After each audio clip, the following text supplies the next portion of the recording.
This is Art Now and Then. My name is Jim Lane.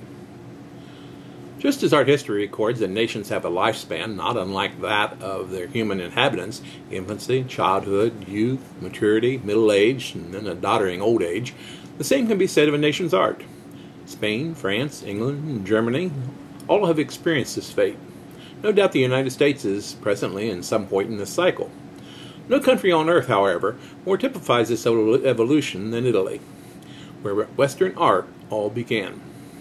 What happened in the Middle Ages continued with an almost straight-line linear progression to an apogee during the High Renaissance, then gradually descended through a murky Mannerist period, only to reemerge in some semblance of its previous prominence during the Baroque era.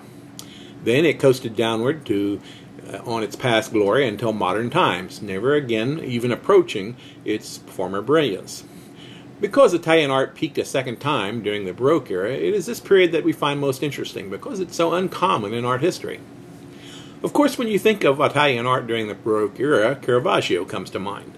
But another slightly younger Italian artist may have been better typified the era in a broader sense: Gian-Lorenzo Bernini. Although most remembered for his dramatic sculpture, perhaps his architectural skills in planning the enfolding arms of St. Peter's Square in Rome — that's a misnomer if there ever was one — the man was also a painter, as can be seen in his self-portrait. In fact, it is this painterly quality we have come to admire most in his sculptures. It's hard to say which of his works is best or most famous. Certainly his David from 1623 is the only one to make any kind of challenge to Michelangelo's immortal figure. And then there is my personal favorite, the melodramatic Apollo and Daphne, from the same period in which Bernini has depicted the moment Apollo's touch, which begins turning his sister-in-law into a laurel tree.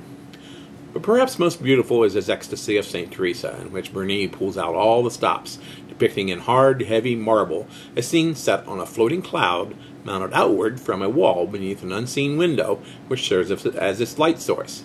It's like a three-dimensional painting.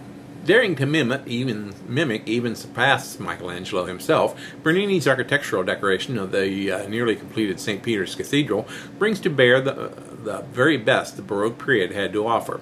His massive Baldacchino is a freestanding cast bronze sculpture replete with twisted columns and hanging canvas, also cast in bronze, which towers upwards over the high altar several stories beneath the dome where Michelangelo's tomb of Julius II was to have rested.